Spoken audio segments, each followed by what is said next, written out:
Bəzən problem səndən daha güclü görünür.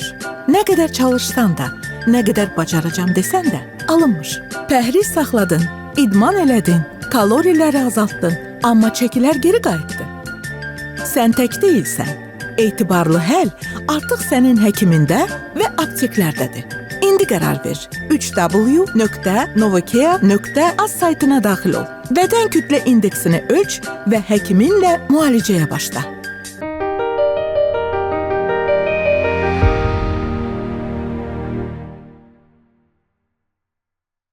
Dostlar, salamlar. Salamlar.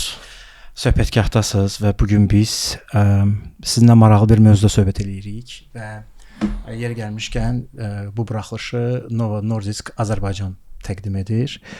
Belə bir statistika var idi ki, Azərbaycanda ürək-damar xəstəlikləri üzrə top 3 ölkədən biridir və bu mövzunu da biz mütləq ki bir həkim kardioloqla danışmalıyıq.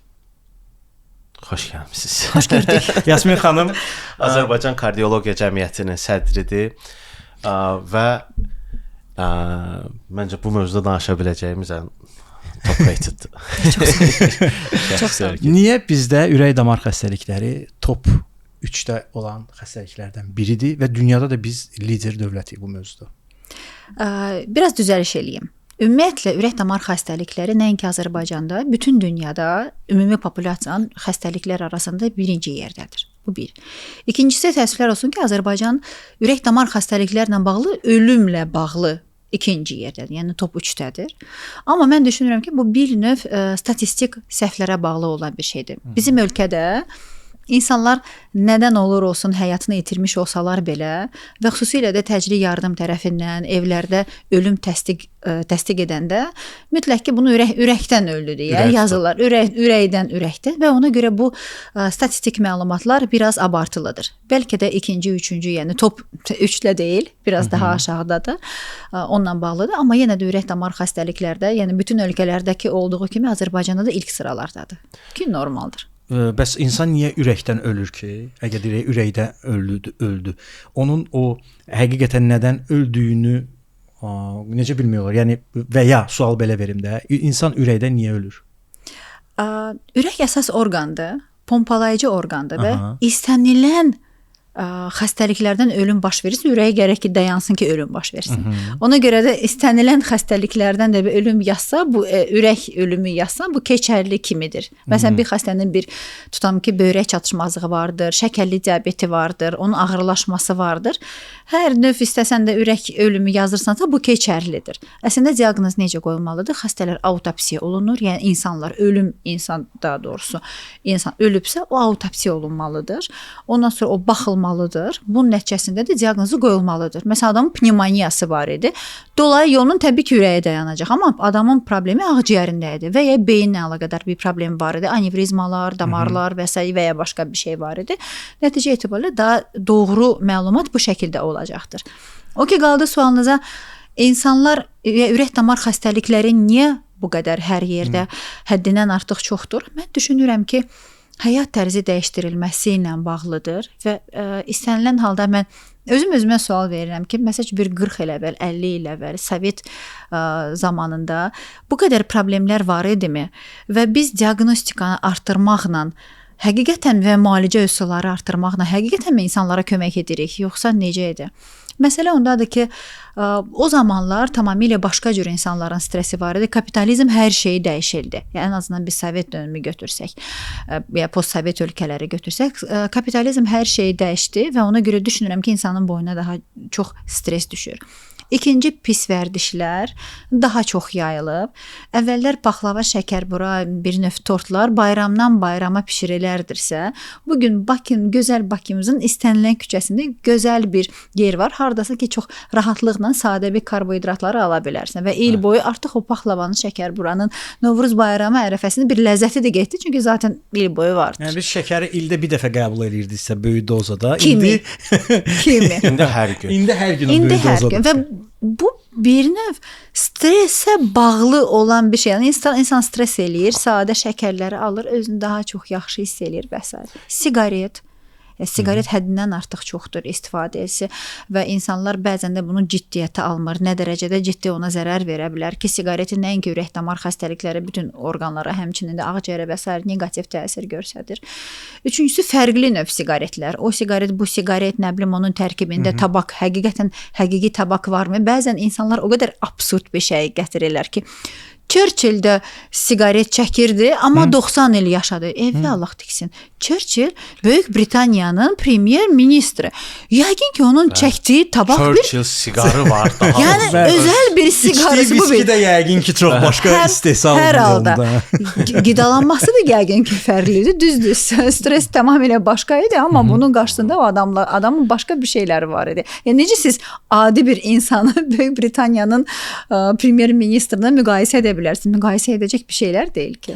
O zaman ürək xəstəlikləri yemək və stressə bağlıdırsa, yemək, şəkər, karplar, istər əlavə zulal belə bir formada gətirir kökəlməyə və piylənməyə çıxardır. Biz də çox belə idman eləyən bir sosium deyilik.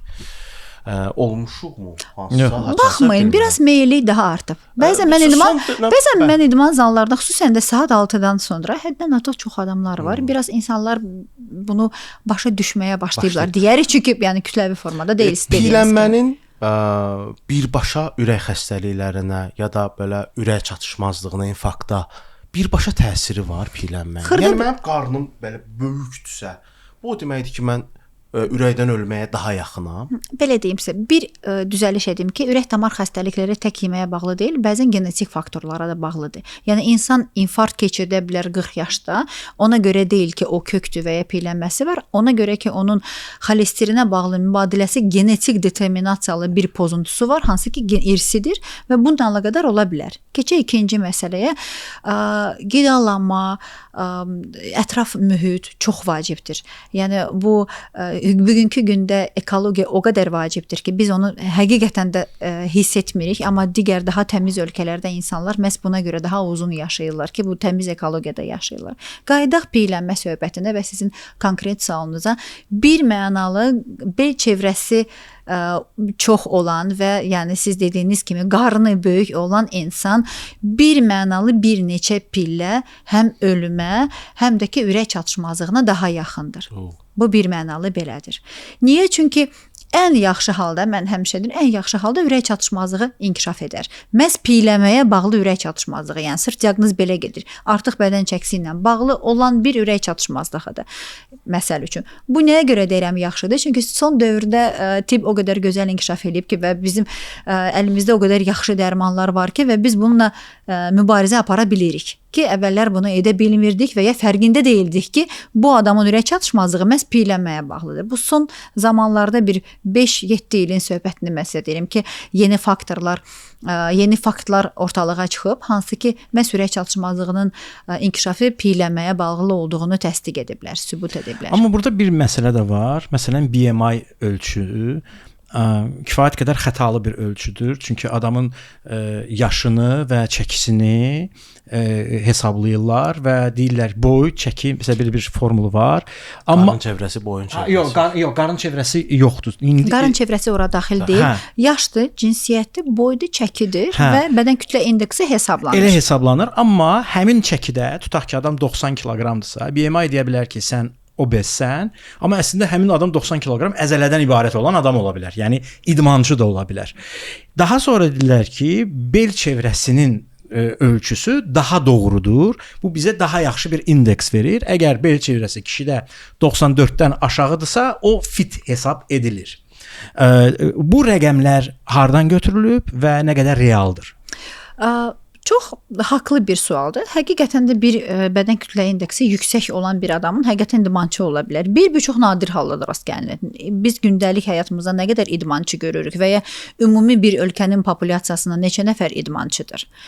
2, bel çevrəsi daha həssas göstəricidir həqiqətən də və bel çevrəsi bəzi arıq və balaca olan insanlarda, hansılarda ki, mən yaşlı və pasiyentlərdən, xəstələrdən danışıram. Onlarda bəzən həqiqətən bədən kütlə indeksi o qədər yüksək ola bilər fərq deyil, amma bel çevrəsi daha çox ola bilər və bununla əlaqədar biz piyləmə kimi qiymətləndiririk. Bu bundan götürülüb. Amma belə deyim, bir neçə gün əvvəl bir xəstə yaxınlaşmışdı. Gənc bir xanımdır.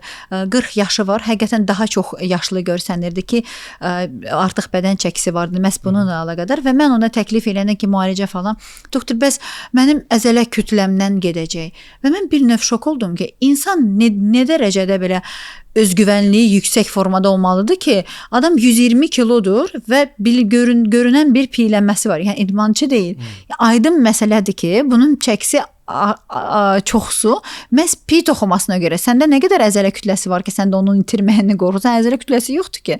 İlk öncə adam arıqlamağa başlayanda zaten birdən-birə əzələdən getmir ki. Təbii ki, piydən gedəcək ilk öncə. Ona görə biraz mənə belə şey gəldi, qəribə gəldi ki, necə insan əzələ kütləsindən olmayan əzələ kütləsini itirməkdən qorxur. Çünki çox güman ki, reelslərə baxıb orada müəyyən bir şeylər haqqında məlumat verəndə dırnaqarası ekspertlər adətən deyirlər ki, əgər siz filan preparatı istifadə edirsinizsə, bilin ki, o yağı yox, əzələni yandıracaq və sizin tərəzidə çəkiniz gedəcək.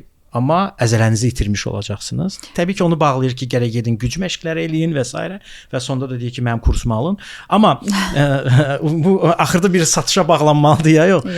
Amma məsəl üçün də bir pasiyent gəlir, orada harda qərar verilir ki, bu adam həyat tərzini dəyişməlidir, yox, bu adam məhz əməliyyat masasına uzanmalıdır. O hardadır? Mən açığı bəlkə biraz bizim həmkarlarımıza çox xoşuma gəlməsə və düşünürəm ki, son zamanlar ki, GLP molekullar ki, dövrə girdi. Düşünürəm ki, bariatrik cərrahiyyə biraz öz aktivliyini daha da itirmiş olur. Mən əvvəllər bariatrik cərrahiyyə hansı insanlar gedəcəyini yəqin ki, belə deyək, praktiki sağlam amma piyələnməsi olan bir insanlar gedə bilərdi. Amma həqiqi pasiyentlər üçün, xəstələr üçün bariatrik cərrahiyyəyə girməyə əgər söhbət ondan gedirsə, yəni mədə kiçiltməsindən gedəcəksə, mən biraz buna skeptik baxırdım, amma biraz da bəlkə mən cərrah deyiləm, bəlkə də mən çox meyilli deyiləm və digər tərəfdən də xəstə olan insanları bariatrik cərrahiyyəyə göndərmək bir növ çətindir, çünki onun özü kardiovaskulyar riskləri vardır. Mən öz pasiyentlərimdən danışıram. Məsələ ondadır ki, həyat tərzi dəyişdirilməsi mütləq formada olmalıdır. Ya bariatrik cərrahiyyəyə gedər insan, ya iynə formasında bədən çəkisini azaldar və ya həyat və ya sadəcə diyet falanla etməklə öz bədən çəkisindən azad olmaq istəyirsə. Məsələ ondan ibarətdir ki, bunlar hamısı dəstəkləyici və kömək edən bir faktorlardır. Hansı ki, insan özünə bacarmır. Amma o ki, qaldı ki, hansı insan gedər əməliyyata? Mən ümumiyyətlə GLP molekullar dövrəyə girdikdən sonra heç məsləhət görmürəm. Çünki normal da mədə və mədə bağırsaq sistemin də dəyişdirilməsindən də mən çox da meyilli deyiləm ki, nəticədə əlimizdə invaziv olmayan əməliyyata girmədən bunu həll edə bilərik deyə düşünürəm. Bu nə molekullardır dedikləriniz? GLP molekullar əslində bir revolyusiyon müalicəyə gətiriblər. Çünki söhbət ondan gedir ki, bu daha əvvəllər arıqlama iynələri həddindən artıq çoxdur. Sadəcə bəziləri qulaqdadır, bəziləri insanlar daha yaxşı bilir, bəziləri daha pis bilir. Mən çox geniş istifadə edirəm bu molekulları və kifayət qədər də təcrübəm var. İstər praktikada, istər də teoretik formada kifayət qədər bir təcrübəm var. Mən bu molekulları istifadənin bir mənalı lehinəyəm. Və təbii ki, bunun üçün bir əsaslarım vardır. Mənim xoşuma gəlir deyil, bunu elm deyil, tədqiqatlar və tədqiqatların nəticələri. Nə deyir elm? Elm onu deyir ki, zaten GLP-1 insanın bədənində vardır, amma onun yaşam müddəti çox qısadır. Ona görə də insana bəzən buna ehtiyacı vardır ki, əlavə də xaricdən bunu alsınlar. Bu testosteron terapiya kimi bir şeydir.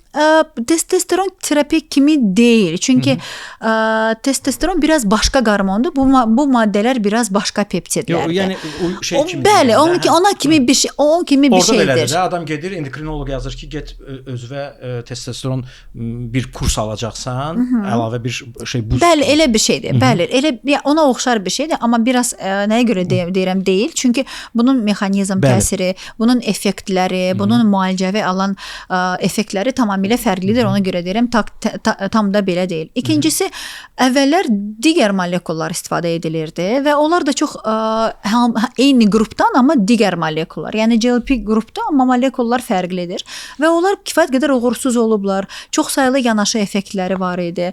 Daha sonra insanların çoxsu tədqiqatlar olmamışdı. Zaten heç kim təsdiq eləməmişdi ki, siz rahatlıqla bunu istifadə edə bilərsiniz. İnsanlar bunu özləri öz başına istifadə edirdilər. Bəzi şeylərə riayət etmirdilər. Dozalarını doğru düzgün şəkildə istifadə edə bilmirdilər və buna görə də bir sıra yanaşı effektlərə gəldilər və başladılar bu molekulları pislətməyə və əsassız yerə. Ən azından sizlə paylaşım ki, keçən 2 gün əvvəl mənim yanımda hansı ki bu molekula artıq 6 ay ərzində alan bir pasiyentdir. 6 ay ərzində biz artıq 35 kilonu azad olduq, amma bununla da yanaşı başqa da effektlərimizi aldıq ki, lipid profili düzəldilib, arterial təzyiq dərmanları 2 qat azaldıb ki, hansı ki biz bir 4-lü terapiyanı alırdıq, artıq 2-li terapiyanı Allah alırdıq. çəkiyə bağlı artan şeylərdir də, doğrudur yoxsa Çox maraqlı bir sualdır. Mən bu barədə çoxlu bir mühazirələr oxuyuram və bəzi tədqiqatların nəticələri həqiqətən də bu gözəl nəticələri artıq bədən çəkiyə bağlı ola bilərdi deyə düşünürəm. Məsələn nə? Bir insanın artıq bədən çəkisindən azad olursa, o zaman aydın məsələdir ki, təzyiqlər biraz düşə bilər. Biraz yeməyi də azaldıbsa, ona görə də xolesterol profili də düzəldə bilər. Razıyam bununla. Təbii ki, bir insan arıqlayıbsa, daha da bizdə var 6 dəqiqəlik gəzinti testi. O nədir? Ürək çatışmazlığı fiziki toleranslığına baxırıq. Yəni bir insan nə qədər 6 dəqiqə ərzində nə qədər neçə metrə gedə bilir? Daha yəni bu fiziki dözümlüyü mü deyim, toleranslığı, fiziki aktivliyi, dayanıqlıq daha yaxşı olur bu xəstələrdə və bir növ siz demişkən bunu məhz arıqlamağa bağlaya bilərdik ki, deyil. Bizim əlimizdə qanda olan əsas məsələ iltihab faktorları azalması, yəni biomarkerlərin azalmasını biz görürük. Biomarkerlərin azalması isə heç pirəmə ilə heç bir əlaqəsi yoxdur. Çünki bu biomarkerlər həm arıq, həm də bədən çəkisi çox olan xəstələrdə də olur və bunlar sırf xəstəliyə bağlı olan bir şeydir. Əgər mənim fikrimi soruşarsınız, belə deyim, bu GLP-1-lər molekulları, xüsusilə də semaglutid, hansı ki bir sıra tədqiqatlarda nəinki bədən çəkisinin azalması, insanların kardiyak profilini həddindən artıq yaşlaşmasını göstəriblər. Nə demək? Nə demək? Deyim, infarktdan, insultdan, arteriya azad olmaq, kardiovaskular ölümü azaltmaq, nəticədə həmçinin də ürək çatışmazlığının yaxşılaşdırılması və bunlar hamısı məhz bu molekula kardioloqa istifadə etməsinə imkan verir ki və olmalıdır. Mən həmişə deyirəm ki, xəstələrim, biz sizinlə arıqlamırıq, biz sizinlə kiçik addımlarla sağlamlığa doğru gedirik və biz tələsmirik arıqlamağa. Bir də sualımı tamamlayım. Bu gəldi, tutaq ki 35 kilo indi misal üçün kimisə artığı var. Gəldi, iynələrlə başladı arıqlamağa ki bununla bağlı da məsələn mənim çox mühafizəkar kardioloqlar var, izləyirəm onları X platformasında. Onlar məsələn bir çox kitaba, bir çox yanaşmaya, podkastda həmişə belə çox qıraqdan öz mövqelərini bildirirlər və qarşı çıxırlar. Həmin adamlarda həm də mən görürəm ki, iynələrlə bağlı xərçəng də mane olduğu ilə bağlı tez-tez araşdırmalar paylaşırlar. İndi bu qədər aktual olan bir mövzu. Mən gəldim, 35 kilo getdi. Deyirsiniz ki, müxtəlif sahələrdə bədənimdə bu molekula bağlı yaxşılaşdırmalar və sağalmalar da olur. Arıqladım, fit oldum, yaxşıyam. Davam etməliyəm bunu istifadəyə? Bu da çox yaxşı bir sualdır. Çox sağ olun. Məsələ nədədir? Biz iynələrdən istifadə həyatda saxlamaq lazımdır ki, bu iynələr hansısa ki bir sehirli çubuq deyil ki, tık elədi deyə arıqladım və bununla da işlər bitdi. İynələr insana yanaşı olaraq kömək edirlər, köməkçi vasitəsidir. Nə kömək? Əgər bir insan öz həyat tərzini dəyişdirməsə, vərdişləri dəyişdirməsə, nəticə etibarilə bu yaxşılığa gedə bilməz. Amma bir insana biz desək ki, gəlin belə edək, sabahdan şəkər yemirsən, un məmulatları yemirsən, nə bilim çörək yemirsən, insanlar düşünür ki, qara çörək yeyirəm. Deyirəm heç bir fərqi yoxdur. Özünüzü sakitləşdirməyin. Arada heç bir fərqi yoxdur. Az qaldıq. Nə yeyim bəs doktor? Deyirəm görün nə tapırsınız. Məsələ nədir? Əgər siz bunu dəyişdirməsəniz və ya iynələrə görə birdən-birə adam başlayır az yeməyə. Axı arıq və sağlam bunlar bir-birinə bərabər olan bir təsvirlər deyil. Bizə lazımdır artıq bədən çəkisi normal olan və sağlam. Arıq olub da onkoloji xəstələr də arıqdılar, amma xəstədirlər. Məsələn, biz arıqlamırıq. Biz sağlamlığa doğru gedirik. Və bu iynələr sadəcə köməkçi vasitələrdir. Əgər biz vərdişləri dəyişdirməsək və səhər tezdən yarım kruasanla kofe, kapuçino və ya Azərbaycan sayığı deyim ki, nə bilim, qoğal şirin çayla yeyiriksə, nəticə eyni olacaq. Siz sağlam olmayacaqsınız. Bəli, artıq bədən çəkidən azad ola bilərsiniz, amma sağlam olmayacaqsınız. İndi yaxşı, siz dediyiniz kimi bu xırda məsələlərə mən qayıdacağam. Arıqladıq, istədiyimiz çəkiyə gəldik. Mən biraz off-label təklif eləyirəm o zaman öz xəstələrimə nə edək? Daha da iynənin zamanı uzadaq. Normalda iynələrin istifadəsi həftədə bir dəfədir. Biz iynənin həm aşağı dozda, həm də daha uzun müddətli saxlaya bilərik.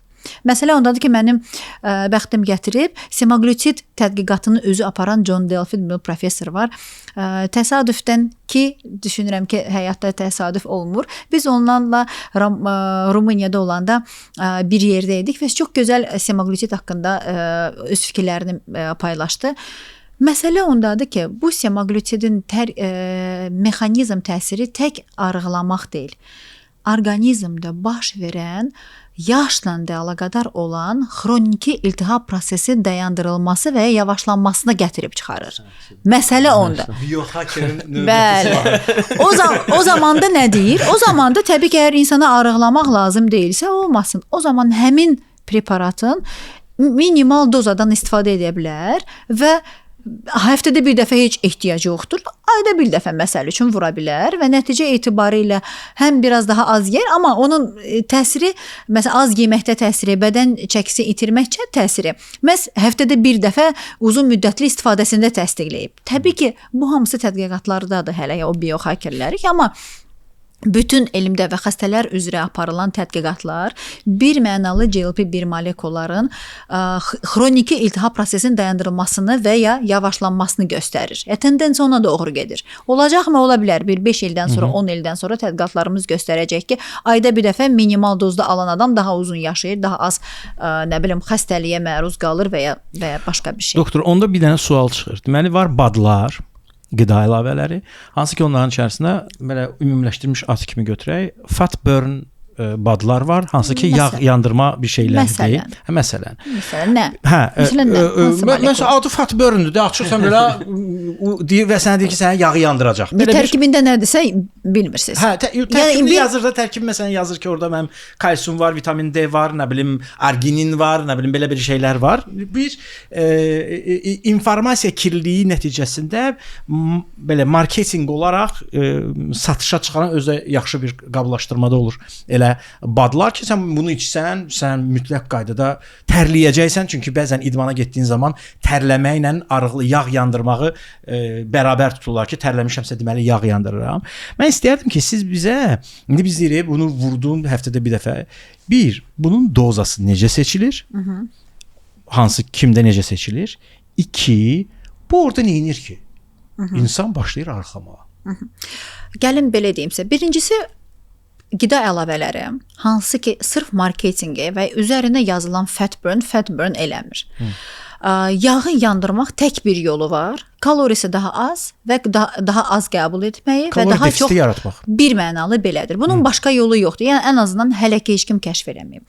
O ki qaldı tərləməklə və çəki itirməklə də o da heç bir şey yoxdur, əlaqəsi yoxdur. Amma məsələ nədir? İnsan bəlkə də tərlədikcə daha çox idmanla məşğul olduqca ürək döyüntülərinin sayı daha çox olur. Bunu heç hərəkət etmədən, məsələn, bir sıra yoga məşqlərindəki baş üstündə durursunuzsa və s. Yəni heç onu şeyləmək lazım deyil. Yenə də tərləmə olacaq və bir növ əzələyə şey yaradır, rezistentliyin şey yaradır. Məsələ nədir? Bu dərmanların mexanizm təsiri ondan ibarətdir ki, bir, zaten bağırsaqda dediyim kimi bu var idi, biz ona əlavə eləyirik.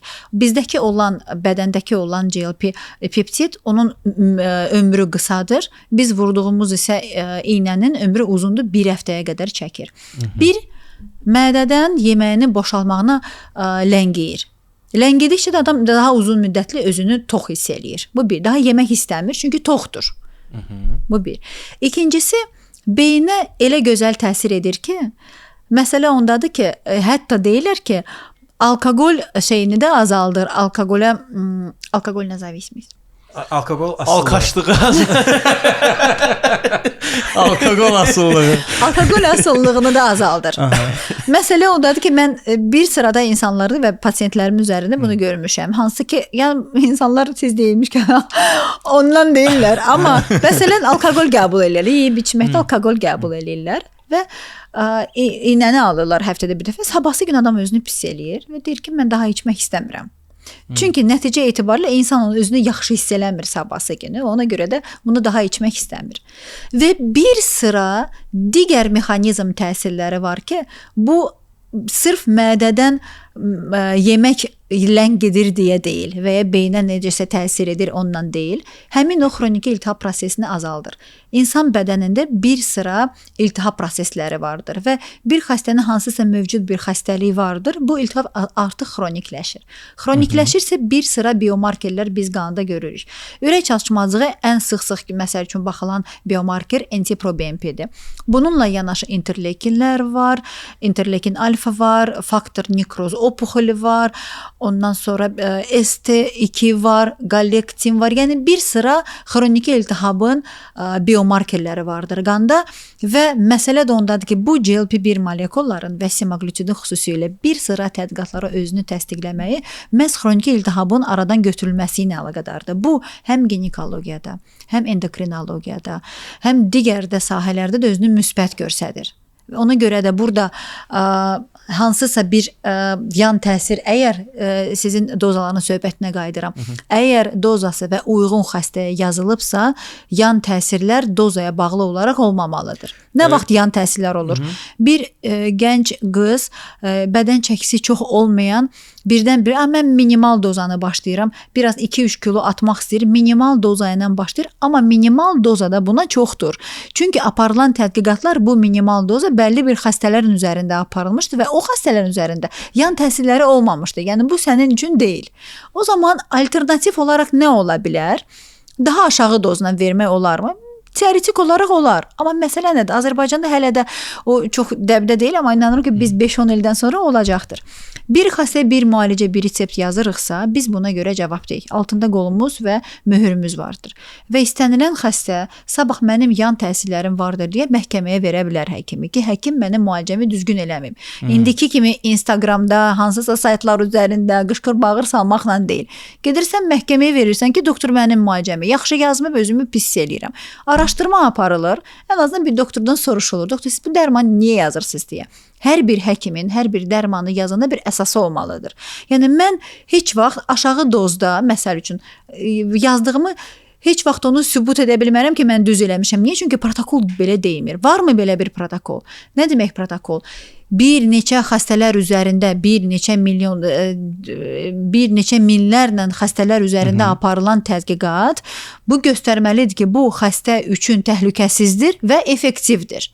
Əgər elə bir tədqiqat yoxdursa, heç bir həkimin haqqı yoxdur o dərmanı yazıb istifadə etmək. Çünki özünü heç vaxt qoruya bilməz. Bir kardioloq olaraq niyə mən çox rahatlıqla semaglutid molekulanı istifadə edirəm? Çünki minlərcə xəstələrin üzərində semaglutid molekulası kardiovaskulyar riski olan və kardiovaskulyar xəstəliklər olan pasiyentlər üzərində aparılmış və həmin molekulanı bir təhlükəsiz, iki kardiovaskulyar baxımdan effektiv olduğunu, yəni əsas biz deyirik major kardiovaskulyar hadisələr, yəni insult, infarkt, kardiovaskulyar ölümü azaltmağını göstərmişdir. Ona görə mən xəstələrə bu təyinatı verəndə çox rahatam ki, xəstə mənə sabah məhkəməyə versə, mənim əlimdə bir sıra protokollarım var. Doza necə seçirsiniz? Yəni və həm də kim istifadə edə bilməz? Məsələn, hər xəstəyə uyğun. Birincisi bu dərmanlara əgər mənim belə bir mən əslində kardioloqam və ancaq kardioloji baxımdan bunu yazıram. Amma təbii ki, biz Azərbaycanda yaşayırıq və mənim ətrafımda bir sıra insanlar var ki, sən yaz biz arıqlayaq və sər. Birincisi araşdırma aparırıq. Bu dərmanları indi deyirlər ki, zobla problemi olan, hətta zobla problemi olan elə, məsəl üçün biz söhbət elədiyimiz zaman kimsə sizlərdən bu sözü desə, mən normal qəbul edirəm ki, adam həkim deyil, bilmir. Amma konfransda hansısa həkimdən mən bunu eşidirəm ki, zobla problemi olan adama istifadə etmək olmaz. Mən dayandırıram, doktor çox üzr istəyirəm. Nə demək siz həkimsiniz? Bizdə konfransda burada hər kəs həkimdir. Nə demək zobla problemi? Konkret. Qalxana bənzər vəzinin medulyar kartsinomasının anamnezi olan xəstə. Nöqtə. Başqa heç bir xəstəlik deyil. Yəni zobun hipofunksiyası mı, hiperfunksiyası deyil. Konkret yəni TSH 3-dən yuxarı. Heç bir əlaqəsi yoxdur. Yoxdur. Tam tərsini. Tam tərsi TSH düzəldilir bu xəstələrdə. Məsələ ondadır. Əgər bu xəstənin qalxana bənzər vəzinin medulyar kartsinoması yoxdursa, bu dərmanlar rahatlıqca istifadə edə bilər. 2. Hansı xəstələrdə nə ola bilər? Öd kisəsində daş olan xəstələrdə, bəzi xəstədə pankreatitə demirik olmaz. Bu tip xəstələrdən pankreatitə gətirib çıxara bilər. Ona görə də bu xəstələrdə daha da diqqətli olmaq lazımdır, bəlkə daha çox kontrollara dəvət etmək lazımdır. Amma bir şey deyim ki, həkimin təyinatı olmadan və kontrolu olmadan bunu etmək olmaz. Təbii olmaz. Çünki bir problem olduğu halda siz onu özünüz həll edə bilmərsiniz. Mən hətta deyərdim ki, mən yenə də bir təcrübəni paylaşım. 2 il əvvəl baxdığım pasiyentdir. Dərmanlarını yazmışam, hər şey yaxşıdır. Son zamanlar təzyiq idarə edilmir. Doktor təzyiqim düşmür. Mən indi danışıram. Mən falan dərmanı dəyişmişəm bu dərmana. Sonra nə oldu? Sonra da nə bilim gördüm ki, belə idarə olunmur. Gəldim sizin yanınıza. Soruşdum ki, bəs bu dərmanı kim sizə dəyişdirilib və kim dəyişdiribsə niyə axırına qədər getmədi? Dəyişdirsə lap yaxşı. Biz bir şey demirik. Gülə-gülə doktor ChatGPT-dən soruşdum. Deyirəm, sonra nə dedi? Yazdınızmı ki, yaxşıdır, bu işləmədi, mənə kömüdür. Yazdım. O dedi ki, indi həkimə get. Üzr istəyirəm sizin üçün. Təsəvvür ki, ChatGPT buna dedi ki, indi həkimə get. Ona görə deyirəm, nə ağıllıdır. Heç olmasa dedi ki, həkimə get. Yəni nə qədər olsa deyim, nə yaxşı. Heç olmasa bunu dedi ki, həkimə get. Yaxşı ki, daha gəl. Gördün ki, ChatGPT ilə alınmır. Soruşa bilər. Əslində ChatGPT-nin səhv edir bəzən. Bəzən səhv edir. Məndə üzr istəyir də, ya bilmirəm sizin başınıza gəlib yoxsa yox. Üzr istəyir ki, bağışla siz haqlısınız da mən nəsə səhv elədim və ya məqalələrdə məsələn bir link axtarırsan, reference letter axtarırsan, adam sənə bir referans verir. Mən girirəm içində baxım əlaqəsiz bir şeydir. Hardan götürdün bu? Deyirəm ki, əlaqəsiz, bağışla sən Allah səhv elədim. Yəni olan şey. Arıqlamağın bircə üsulu var. Az yeməlisən, çox hərəkət etməlisən, kalori boşluğu yaradıb oradan arıqlamalısan. Bəs hormonal problemi olanlar, insulin dirənci olanlar, axı bu formula onlar üçün çox düzdəyirsiniz. Məsələ ondadır ki, mən onu deməmişəm, biraz düzəldim mən. Bədən çəkisini azaltmaq üçün kalori defisiti yaratmaq şərtdir. Məsələ ondadır ki, 95% insanlar buna uğursuzdular. Məsəl üçün mən bu yaxınlarda yenə Instagramda bir şeyə rast gəldim. O qədər mənə gülməli gəldi ki, deyir mən ömür boyu arıqlayıram və ingilis dilini öyrənirəm. Və həqiqətən bir növ düşündüm ki, necə düzdür? Ömür boyu ingilis dilini öyrənirik və ömür boyu arıqlayırıq. Yəni məsələ odur ki, bu belə olmamalıdır. Məsələ nədir? Ya insanlar çox vaxt uğursuz olurlar. Bugünkü məsələn gələn pasiyentim deyir ki, başa salıram ki, mütləq şəkildə arıqlamaq lazımdır və s. Deyir doktor, mən artıq 100 dəfə cəhd eləmişəm. 11 kilo bir arıqladım, sonra 16 kilo yenə aldım, geri gəldi. Sonra yenə nə bilim 15 kilo arıqladım. Sonra yenə insan bu şəkildə, adamın 40 yaşı var, ömür boyu arıqlayır, kökəlir, arıqlayır, kökəlir və doğru bir istiqamət, yəni özünə yol tapa bilmir. Kalori defisitindən arıqlamaq olar. Amma bəlli bir çəkidən sonra, yəni 95% insanlarda bu doğru olmur. Məhz siz dediyiniz hormonal pozuntu da məhz birləməyə bağlıdır ki, insanın çəkisi gedincə bu hormonlarda düzəlməyə başlayır. Məsələ ondadır ki, iynəni vurub heç nə yeməməklə yenə işlər düzəlmir. İnsanın bir süfrə mədəniyyəti olmalıdır ki, mən bugün nə yeyim, günorta nə yeyim, axşam nə yeyim və bu bir vərdişə çevrilməlidir. Əgər bu vərdiş 10 kimi bir şeydir. əgər bu dəyişdirilərsə də, insan buna vərdiş edərsə, o zaman zamanla da defisiti bağlamalı. Məsəl üçün bir vitamin D-si aşağı olan insan nə qədər az yesə də onun mübadilə sürəti aşağı olacaq. O yenə arıqlanmayacaq. Ona görə təbii ki, vitamin D-ni bağlamaq lazım. Biz heç vaxt onun tərəfdarı deyilik ki, iynəni vurun, arıqlayın. Heç vaxt. Mən onu başa salıram ki, sizə kömək lazım olacaq. Bəlkə dietoloqa müraciət eləyəsiniz. O sizə yazsın necə yemək lazımdır. Amma mən ümumiyyətlə dietoloq sözü də sevmirəm. Mən daha çox nutrisioloq sevirəm. Niyə? Çünki diyeta bu müvəqqəti olan bir şeydir. Yəni biz hamımız burada oturub danışarıq, gəlin bir həftə şəkər yeməyik. Tamam, heç kim buna heç nə deməz. Bir həftə yemirik. Amma bir ömür boyu sən şəkər yemə və ya şokolad olmaz yeməyə, tort olmaz yeməyə. Necə mənim bu yaxınlar, doktor siz uşağa şokolad verirsiniz? Əlbəttə ki. Niyə vermirəm? Şokolad olmaz axı uşaqlara. Harda yazılıb, o hardan götürmüsünüz? Təbii ki, uşaq səhər gün, orta axşam şokoladla qidalanmamalıdır, amma yeməkdən sonra bir şokolad yemək istəyirsə və bu ona həzz verirsə, niyə də yox məsələsi. Ona görə pis və ya yaxşı ərzaqlar yoxdur. Sadəcə bizim bədənimiz həqiqətən də proteindən ibarətdir və sudan və ona görə biz protein qəbuluna diqqət eləməliyik ki, protein qəbulu daha çox olsun. Bu bir.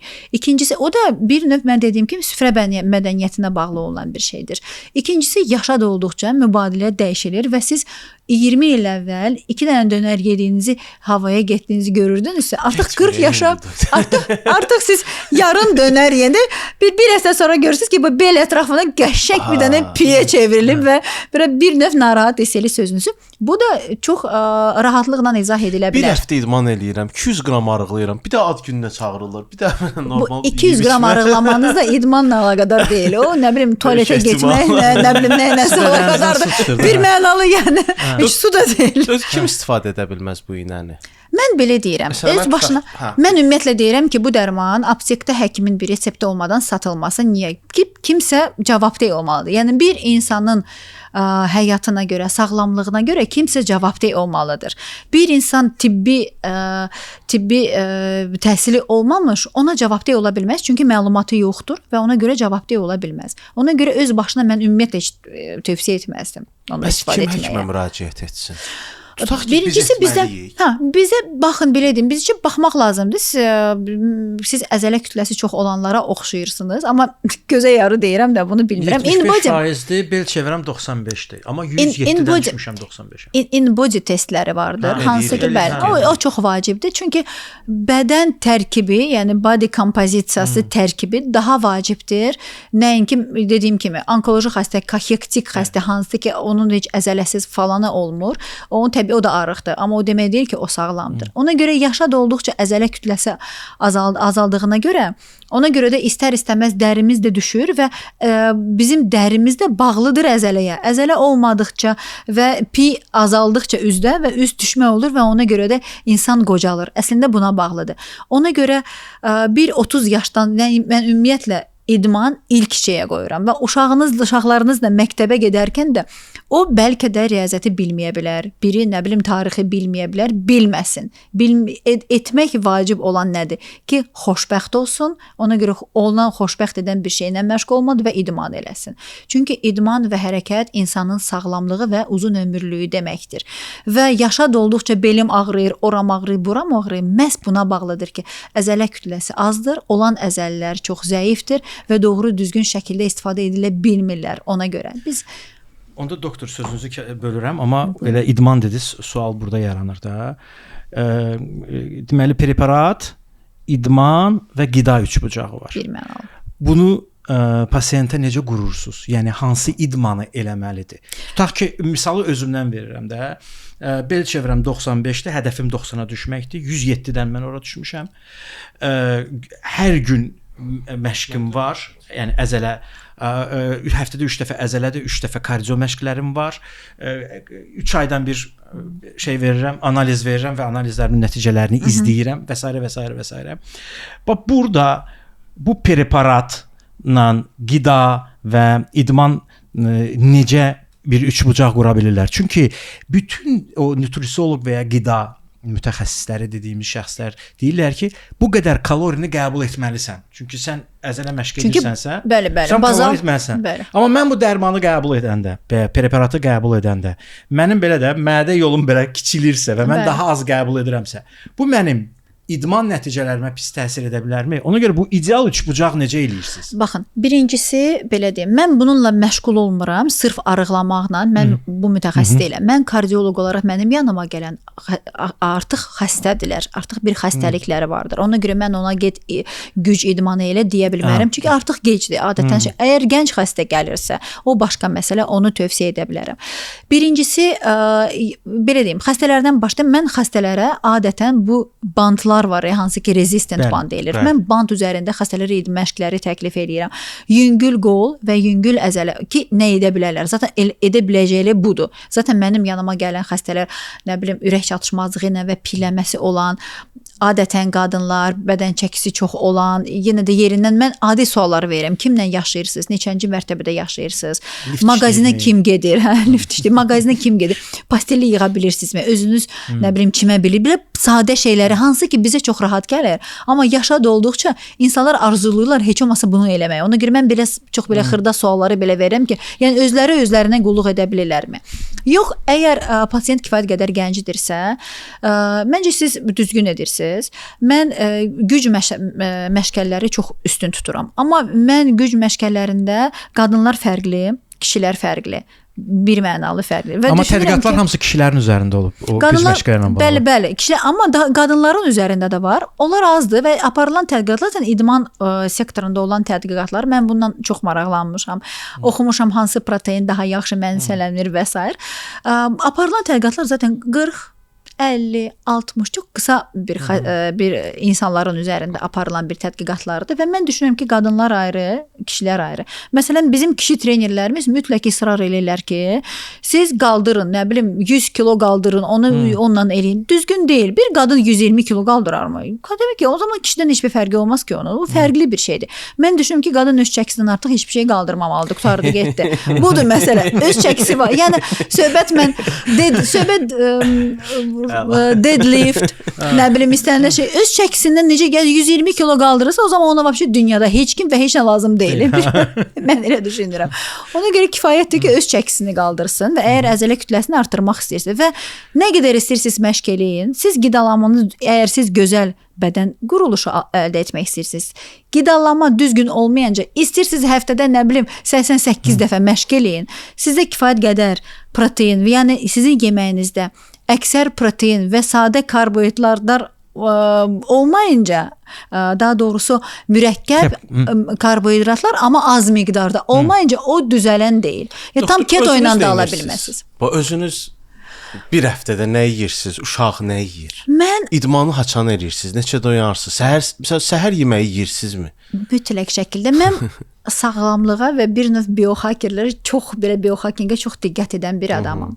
Bir, mən yeməyimə çox diqqət eləyirəm. Baxıram. Mən həmişə özümdən bir yemək var. Ya işə gedincə səhər tez dururam. Birincisi 5-6 hardasa 5-də, bəzən 6-da dururam.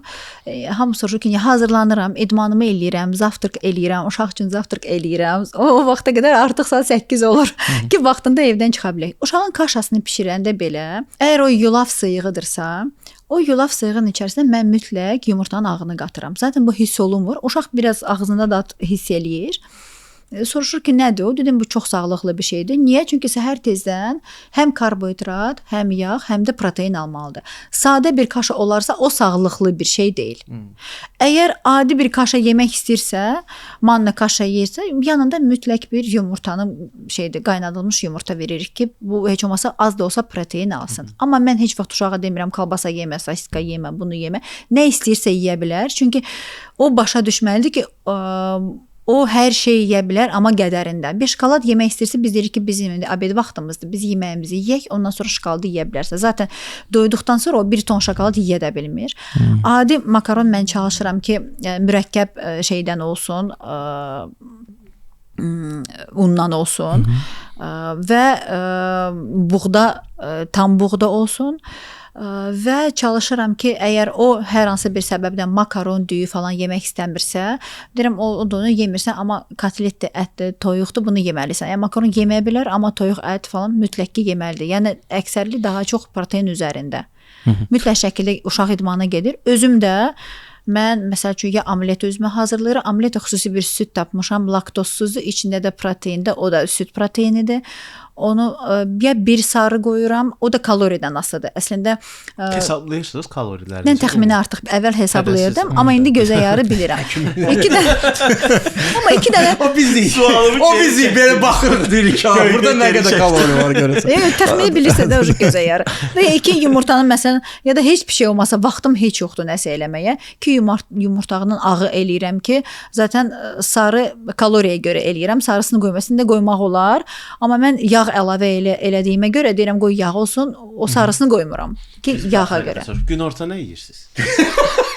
Maraqlıdır da. Günorta axşam. Bir kusok ət, bir kusok ət və yanında bir kusok ət və yanında bir mürəkkəb karbohidrat. Mürəkkəb karb deyəndə nə nəzərdə tutursunuz? Makaron ola bilər, amma tam buğda olmalıdır. Tam buğda olmalı. Tam buğda seçirəm. Yəni yazılıb orada. Əvvəl mən hamıya onu danışıram.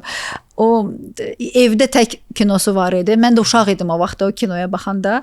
Heç yadımdan çıxmaz. O 6 yaşında uşaq tək qalanda ya sizin də yadınıza düşər. O götürür belə diş pastasını alır özünə, götürür deyir, bu diş fırçası Amerika Stomatologiya Assosiasiyasından təsdiqlənib. Mən deyirəm, fikirləşirəm, sən gişsən, bu nə sualdır? Bu şeyi götür çıx get də. Buna indi mən nə alıram, oxuyuram, görüm bu təsdiqlənib.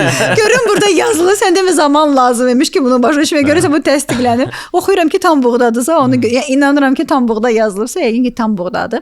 Sadə şəkərləri çox az istifadə edirəm. Mən demirəm ki, istifadə eləmirəm, amma çox az istifadə edirəm. Axşamlar da məsələn indi meyvə dönəmidir və mən çox meyvə xoşlayıram, meyvə yemək istəyirəm. Ya yemək yeməliyəm, ya meyvə. Çünki ikisi birində çox olur, özümü yaxşı hiss eləmirəm və mən yeməyimdən qalıram ki, istəmirəm onu yemək, meyvə xoşlayıram. Ona görə meyvə yeyirəm, kalorisi zaten çoxdur. Bir də əlavə mən protein alıram, əlavə, çünki idmanla da məşğul oluram. Səhərlər mən gimnastikaları edirəm, bədən çəkisini itirilməsi üçün, onu da deyim, yağ yandırması üçün bunu nəfəsi buraxaraq, alaraq saxlayıb etmək deyil də, buraxaraq saxlayırsan. O zaman yağ yandırılır. O da bu çox kiçik bir trükdür, amma həqiqətən də çox gözəl kömək eləyir. Doktor, indi qayıtsaq ürəyə. Qayıdaq. Ki mən heç ayrılmıram ondan. Deməli, bir də görürsən ki, belə bir ifadə işlədilər ki, ürəyi yağlanıb. Ürək yağlana bilərmi? Yağlana bilər və ürəyin ətrafında bildiyiniz ürəyin ətrafında biz ürəyin sumkası var, adı perikarddır. Həmin o sumkanın içində o qədər yağ olur ki, ürək çatışmazlığı əmələ gəlir. Niyə? Yağdan dolayı, çünki baxın, ürək belə sadə bir raqatka kimi işləyir. Raqatkanı məsələn rezin nə qədər çox dartsan, o qədər də yaxşı vurar, daha yaxşı qısalar. Raqatkanın rezinkası. Eyni qaydada ürək yaxşı yığılması üçün gərək yaxşı relaksasiya olsun, yəni belə uzansın və yaxşı da yığılması, qısalması üçün gərək ki, yaxşı uzansın. Məsələ ondadır ki, ürək sumkasında perikardda o qədər çox yağ olur ki, ürək doğru düzgün şəkildə relaksasiya, yəni boşala bilmir və yığıla da bilmir. Və baxırsan ki, adam infarkt keçirmir, heç bir şey yoxdur, amma ürəyə doğru düzgün istifadə işləyə bilmir. Və məhz bu semaglutid molekulları məhz ürəyin ətrafındakı olan piyi götürür. Piyi götürməklə də ürək çatışmazlığını götürür o. Nə iş görür orada? O belə də yağ mübadiləsinin artırılmasına gətirib çıxarır. Metabolizmi sürətləndirir. Metabolizm, bəli. Və ona görə də orqanların ətrafında, tək ürəyin ətrafında deyil. Amma biz niyə ürəkdən danışırıq? Çünki biz bu məqaləni 2024-cü ildə Amerika jurnalında dərc eləmişik. Hansı ki, məhz bunu göstərir ki, ürəyin ətrafındakı olan yağ toxuması, pi toxuması daha doğrusu azalır və pi toxuması azaldaraq ürək funksiyasını daha da yaxşılaşdırır və ona görə də bu xəstələr müsbət təsir görür bu dərmanlardan. Doktor, bu preparatların təhlükəsizliyi haqqında elmi tədqiqatlar, bu çox təzə bir məhsuldur. Belə başa düşürük. Uzun müddət var idi, sertifikatlaşması FDA approved yenicə olub. Bəs bunun təhlükəsizliyi haqqında hansı elmi araşdırmalar var? Birincisi, çox saylı tədqiqatlar var və nəinki dediyim kimi, nəinki təhlükəsizlik, effektivlik belə təsdiqlənib, hətta onkoloji xəstələrdə. Kifayət qədər təhlükəsizdir. Ən tez rast gəlinən nədir? Əzələ kütləsini itirəcəm. İnsanlar nədən çox qorxur? Biri ondan qorxur. Ondan sonra saçları tökülə bilər. Bəli. Belə deyim sizə. Bu dərmanları istifadə etdikləri üçün insanlar nə yemək istəyirlər, nə də ki su içmək. Ona görə ona diqqət eləmirlər. Mən ona görə deyirəm ki, hər bir bu yola çıxan insanın yanında bir bu işi bilən adam olmalıdır ki, ona başa salsın. Mən həmişə deyirəm ki, yaddan çıxmasın su içməyə. Yaddan çıxmamaq üçün bir stəkan su yanınıza qoyursunuz. Bütöv stəkanı içmək lazım deyil. Qurtum belə içə bilər. İçə bilməsəniz belə içməlisiniz. Bu bir. Saç tökülməsi insanlar iştahdan kəsildiyinə görə heç yemək istəmirlər. İstənilən adam əgər yeməyindən kəsilərsə onun saçı tökülər. Saç tökülməyin bir nə əlaqədar olur? Dəmir defitinə əlaqədar olur. Bu insanlar doğru düzgün şəkildə qidalanmadığına görə dəmir defiti yaranır və buna görə də saçları tökülür. Ona görə əgər bu dərman əzələ kütləyə gəldik, ona qutaraq başa salım. Əzələ kütləsində eyni qaydada. Əzələ kütlədən heç bir şey azalmır. Yağ kütləsindən azaldır və bu bir sıra tədqiqatlarda bir neçə dəfə göstərilmişdir. Amma məsələ ondan ibarətdir ki, dediyim kimi insanlar doğru düzgün şəkildə qidalana bilmədiklərinə görə, ona görə əzələ kütləsini itirmiş ola bilərlər. O zaman nə etmək lazımdır? Su, qida əlavələri, əgər hər hansı bir səbəbdən doğru düzgün şəkildə məsələn qidalana bilmirsə, qida əlavələri, dəmir kimi digər preparatları defisitləri olan, belə deyək, qan analizi versin və defisitləri bağlamaq lazımdır. 2, 3 dəki əzələ kütləsi azalmaması üçün protein qəbulu. Protein də ki, ya ən yaxşı, mən həmişə deyirəm ki, əgər bilmirsənsə nə yemək lazım, 2 dənə yumurtanı çırp ye. Ən azından bilmirsənsə heç olmasa bunu ye. Yumurtada olan yumurtanın ağıdır, proteindir, döş ətidir, toyuq ətidir, balıq ətidir, ən sağlıqlı olan. Bir də qırmızı ət, amma biz xəstələrə yağsız, təmiz qırmızı ət məsləhət görürük və qoyun əti çox da məsləhət görmürük tez-tez yeməyə. Çünki qırmızı ət təmiz olmalıdır, yağsız olmalıdır. Yağlı olduğu halda kardiovaskülər nəticələr o qədər də yaxşı olmur. Ona görə yağsızdırsa istifadə edə bilər. Amma bizdə mədəniyyətdə bu kabab yemək qoyun ətində olduğuna görə biz rayondan usta kabab yemək üçün gedirik. 2 həftədən bir heç olmasa olsun. 2 həftədən bir. Yəni gündəlik olmasın, 2 həftədən bir olsun. Bir də yağları kəsməmək, sağlıqlı yağları kəsməmək. Mütləq şəkildəki yeməklər əridilmiş kərə yağında bişirilməlidir ki, məsəl üçün zeytun yağı qızdırmaq olmaz. Zeytun yağı ancaq salatlara əlavə eləmək olar. Hansı yağları biz qızdıra bilərik? Əridilmiş kərə yağı, avokado yağı, kakos yağı. Biz də öz xəstələrimizə kakos yağı da çox məsləhət görmürük ki, o kolesterolları qaldırır və Biz qıhi istifadə edirik. Qıhi. siz dediyiniz qəşəng xıt, dədə-baba əridilmiş kərə. Bəli, ərilmiş kərə yağı. Bəli. Şamaxıdan Çox da gözəl və çox sağlıqlıdır. Doktor, bazarda müxtəlif belə preparatlar var. Var. Seçim meyarı nədir? Biz preparatları hansı meyarlarla seçməliyik? Bir, mən düşünürəm ki, bu seçimi həkimə buraxmaq lazımdır. Bir, bazarda bugünkü gündə FDA approved yalnız bir dənə molekula var və mən düşünürəm ki, həkimlərin əksəriyyəti bundan istifadə edə bilərlər. Bu yaxınlarda Instagram səhifəsində Rusiyadan pal-paltar gətirir xanım qız və onun satışla məşğuldur. Nə gözəl. Bu da arada görürəm ki, bax belə bir iynələr də var, arıqlama iynələri. Mən şokdaydım. Necə arıqlama iynəsi? Paltarın cibində gətirirsiniz. Bu arıqlama iynələri necə satıla bilər? Paltar okey, tamam da bir problem deyil. Yəni o heç. Amma bir iynə necə sata bilər və necə belə bir şey ola bilər? Yəni birincisi hər dərmanın saxlama qaydası var. Yəni hardan əminsiniz ki, mən sizə gətirdiyim dərmanı mən doğru düzgün şəkildə saxlayıb sizin üçün gətirmişəm. Bir də o da qalsın bir qırağa. Nə bilim, məsələn mən belə, yəni kimsə məsuliyyət daşımalıdır buna görə. Ona görə düşünürəm ki, həkim tərəfindən reseptdə yazılan, həkim məsuliyyəti boyunda götürürsə istənilən həkim seçiminə bağlı ola bilər. Amma Azərbaycanda FDA approved olan yalnız bir dərman var. Semaglutid molekulası. Təşəkkürlər doktor. Mən təşəkkür edirəm. Ətraflı məlumata görə, amma bu xatırlatmanı mütləq eləməliyik ki, dostlar, siz əgər belə preparatlar istifadə etmək istəyirsinizsə, mütləq həkimə müraciət eləyin. Həkim sizi bir şeyləsin, tədqiq eləsin. Bir sualım olacaq elə sağollaşmamışdan öncə. Yaş məhdudiyyəti varmı? Məsələn, 80 yaşında, 85 yaşında. 80 yaşında gəlib o tərəfdə arıqlayır. O bir tərəfdə arıqlayır. Yanda.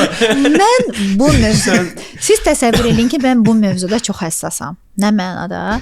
Əgər 80 yaşında pasientdirsə, ürək çatışmazlığı varsa, dozanı düzəltməkdə, halbuki bu tədqiqatlar yoxdur, sırf ağıl xəstələrdə. Amma mən Məsəl üçün mən bu yaxında bir xəstəm gəlib, xəstənin 81 yaşı var və biz onunla uzun bir yola çıxmalıyıq, çünki bunun qapağında problemi var. Yol, uzun yol. Əməliyyat və mən bu xəstə üçün çox belə fikir verməyin. Fikir verməyin, pissimiz adamdır. Mən bu xəstə üçün çox ürək yandıram. Mənim xəstələrim əksəriyyəti yaşlı xəstələrdir və mən onları həddən artıq çox istəyirəm. Və mənim üçün yaş heç də önəmli deyil. Bunun pasportunda nə qədər yazılıbsa. Əsas məsələ bu xəstə özü gümrah olmalıdır. Yəni əgər xəstə biz deyirik saxranlı xəstədirsə, elə xəstə var ki 50 yaşında gəlir tör töküntüdür. Yəni adamın bilmirsə hansı tərəfdən bunu yığasan ki, bu biraz yaşasın. Amma elə də xəstə var ki, onun bir dənə qapağında, amma uzun yola çıxmaq ki, müayinələrimizi etməliyik. Özümüz sığortalamalıyam ki, göndərdiyim əməliyyatdan fayda görəcək ki, zərər görməsin. Yəni əsas yaşın budur. belə bir əhəmiyyəti yoxdur da. Yoxdur. Əgər həqiqətən də ürək çatışmazlığı varsa, mən verirəm öz xəstələrimə. Amma həqiqətən ürək çatışmazlığı, amma 80 yaşda kimsə mən arıqlamaq istəyirəm deyə gəlmir. 16-17 yaşında var verirlər, var tədqiqatlar var, bunlarda verirlər. Mən o üzrə mütəxəssis olmadığıma görə mən ümumiyyətlə bu söhbətə qarışmıram. Çünki düşünürəm ki, mütəxəssis məşq olmalıdır. Amma tədqiqatlar var, gənc xəstələrdə 14 yaşdan yuxarı var tədqiqatlar. Necə deyirlər, son olaraq dostlar, həyat yolunuz uzun olsun, sağlıqlı olsun. Həkimlə məsləhətləşin, həkimin verdiyi dozaları aşmayın və mütləq qaydada o preparatın istehsalçısının verdiyi təlimata və həkimin verdiyi təlimata da əməl edin. Doktor, təşəkkür edirik bir çox sağ olun. Mən təşəkkür edirəm. Görüşərik. Qismət olsa.